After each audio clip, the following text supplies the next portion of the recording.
Donkey धोबी वाला। नेकनामपुर नाम के गांव में धनुष नाम का एक धोबी रहता था। धनुष के पास गोपी नाम का एक गधा था। धनुष ने गोपी को बचपन से ही पाला था। गोपी काफी होशियार गधा था। धनुष गोपी को एक गाड़ी के साथ बांधता था। उस गधे वाले गाड़ी को घर घर ले जाता था। उन घरों से कपड़े लेता था। उन कपड़ों का गठरी बांधकर उस गाड़ी में डालता था। फिर उस गाड़ी को लेकर गांव के पास वाले नदी पर जाता था। धनुष की पत्नी ममता नदी में उन कपड़ों को धोती थी।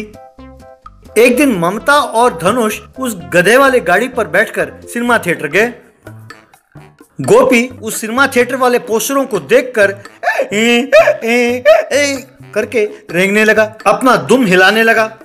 वे दोनों समझ नहीं पाए कि वो ऐसा क्यों कर रहा है। वे दोनों थिएटर के अंदर गए। दोनों सिनेमा खत्म होने के बाद सिर पकड़कर बाहर आए। वो अपने गाड़ी के पास आए। हो, इतनी बेकार फिल्म मैंने जिंदगी में नहीं देखा। बस सिर दर्द हो रहा है। शायद इसीलिए गोपी जोर जोर से रेंग कर अपना दुम हिला रहा था। लगता है कि गोपी पहले ही जानता था कि यह सिनेमा बहुत बेकार है। अरे बस भी करो, अब गधा भविष्यवाणी करने लगा।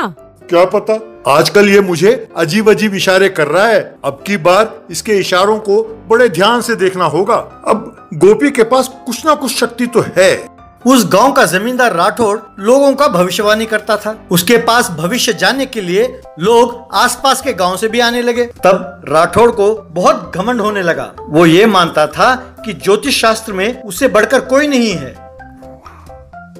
एक दिन धनुष और उसका दोस्त बलराम, यार धनुष, मुझे 10,000 रुपए की बहुत सख्त जरूरत है यार। अगर तुम मुझे दोगे तो मैं 1 हफ्ते के अंदर तुम्हें लौटा दूंगा यार। धनुष ने गोपी की ओर देखा। गोपी ने सिर को दाएं बाएं हिलाया। गोपी कहता है कि ना दूं और ये दोस्त कहता है कि 1 हफ्ते के अंदर लौटा देगा। अब दोस्त का भरोसा करूं या गधे का? ये तो मेरी बेवकूफी है। अब इस गधे को क्या मालूम, ये तो मेरा बचपन का दोस्त है। इसका भरोसा करना ही सही है। यूं सोचकर उसे 10,000 रुपए दिए। अगले दिन एक सेठ धनुष के सामने आया। अरे भाया, तुम्हारे दोस्त ने मुझसे 1 लाख रुपए उधार लिया और मेरा बेड़ा गर्क हो गया। उसने सिर्फ मुझसे ही नहीं, पूरे गांव में बहुत सारे लोगों से पैसे उधार लिए और वो भाग गया। वो कहाँ गया है, कहाँ छुपा है, कोई भी नहीं जानता। अब उसे पकड़ना बहुत मुश्किल है। धनुष चौंक गया और गोपी की ओर देखा। गोपी ने दांत दिखाते हुए जोर से हंसने लगा। एक दिन धनुष कपड़े गाड़ी में डालकर नदी के ओर गया। ममता गठरी उठा रही थी कि गोपी जोर जोर से रेंगने लगा। उसकी पूंछ आकाश की ओर उठा और सीधा खड़ा रहा। रुको रुको, आज कपड़े ना धोना, मैं इसका इशारा समझता हूँ। गोपी कहता है कि आज बारिश होगी। क्या बात कर रहे हो जी, इतने तेज धूप है और अब कहते हो कि बारिश होगी। रेडियो में भी घोषणा कर रहे थे कि और 1 हफ्ते के लिए बारिश की कोई गुंजाइश नहीं है। नहीं नहीं, मेरी बात मानो, मैं गोपी पर पूरा विश्वास करता हूँ। आज तुम कपड़े ना धो। थोड़ी देर बाद धनुष उस गाड़ी पर राठौड़ के घर के सामने से गुजर रहा था। फसल की कटाई हुई तो राठौड़ के घर के सामने अनाज का ढेर बिखरा पड़ा था। ये देखकर धनुष राठौड़ के पास गया।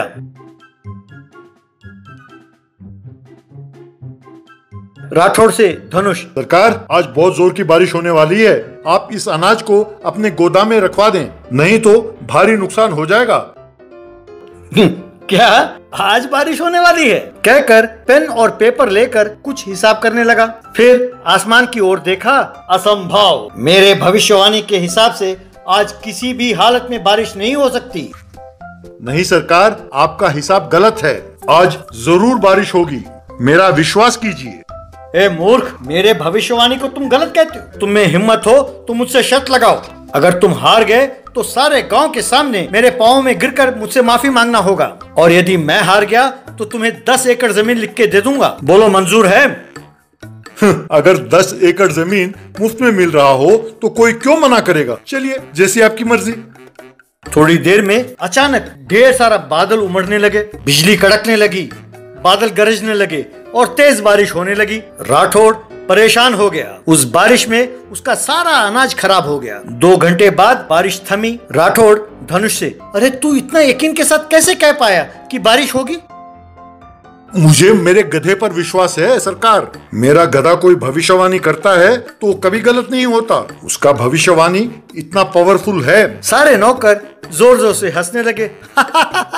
राठौड़ ने शर्म के मारे सिर झुका लिया, धनुष को जमीन के कागजात सौंप दिया। गधे ने राठौड़ को हराया कहकर गांव भर में प्रचार हुआ। राठौड़ शर्म के मारे गांव छोड़कर चला गया। और धनुष खेती करते हुए गुजारा करने लगे और गोपी गांव भर के लोगों को भविष्यवाणी बताते हुए आराम से पैसे कमाते हुए जीने लगा।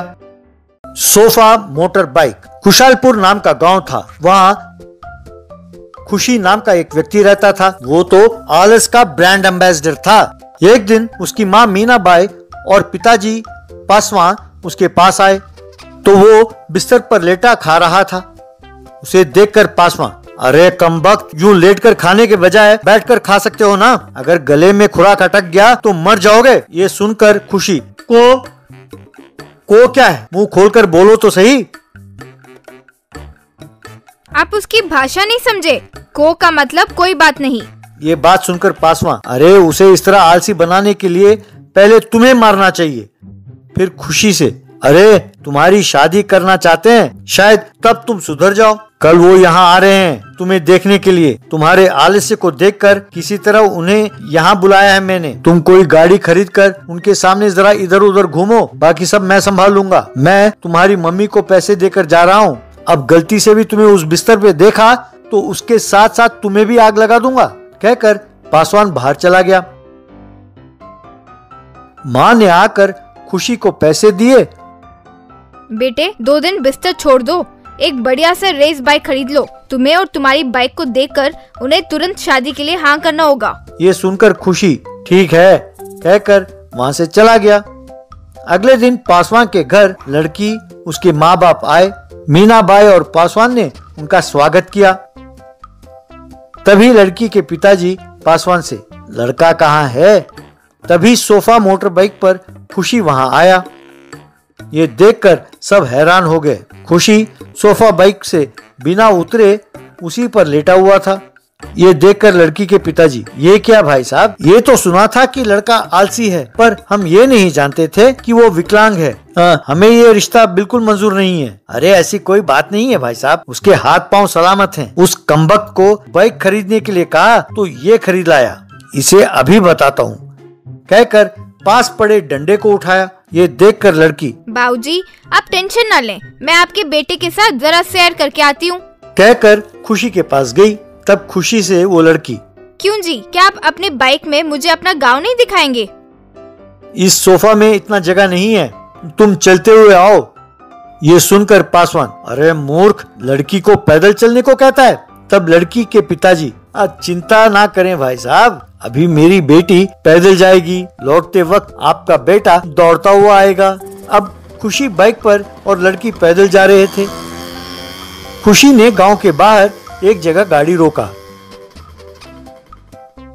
वहां बहुत सारा खेत दिखाई दे रहा था। तभी लड़की से खुशी, ये देखो, यहाँ से वहां तक सारा खेत हमारा है। अरे वाह, आपका काफी जायदाद है। आप सोफा ही नहीं बिस्तर बाइक तैयार कर सकते हैं, उसमें भी जा सकते हैं। एक बार अपनी गाड़ी की चाबी देना, देख कर देती हूँ। खुशी ने गाड़ी की चाबी उसे दिया। क्यों जी, यहाँ कोई शेर आता है क्या? शेर? हाँ। वाह, आप कितनी किफायती हैं। आपने यही कहा ना कि शेर? हा हा हा, मैं भी आपकी भाषा समझने लगी हूँ। तभी उनके पास एक शेर आकर खड़ा हुआ। उसे देखकर लड़की डरकर भाग गई।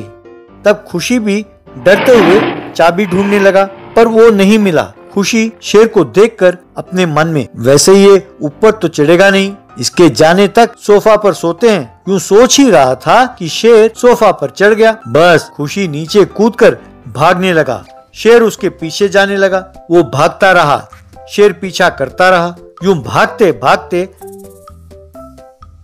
अपने घर के पास जाकर घर के चक्कर लगाने लगा।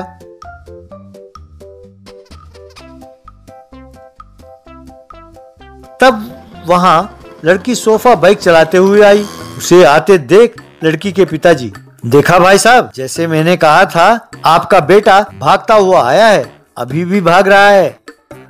इसीलिए तो सर्कस कंपनी वालों से रिश्ता जोड़ा है। जो काम इंसानों से नहीं हुआ उसे शेर ने कर दिखाया। तब वहां आई लड़की, बाबूजी, हमारे पास और भी कई जानवर हैं। जब भी आपका बेटा सुस्ती दिखाएगा तब वे एक एक करके बाहर आएंगे। ये बात सुनकर सब हंसने लगे, पर बेचारा खुशी भागता ही रहा।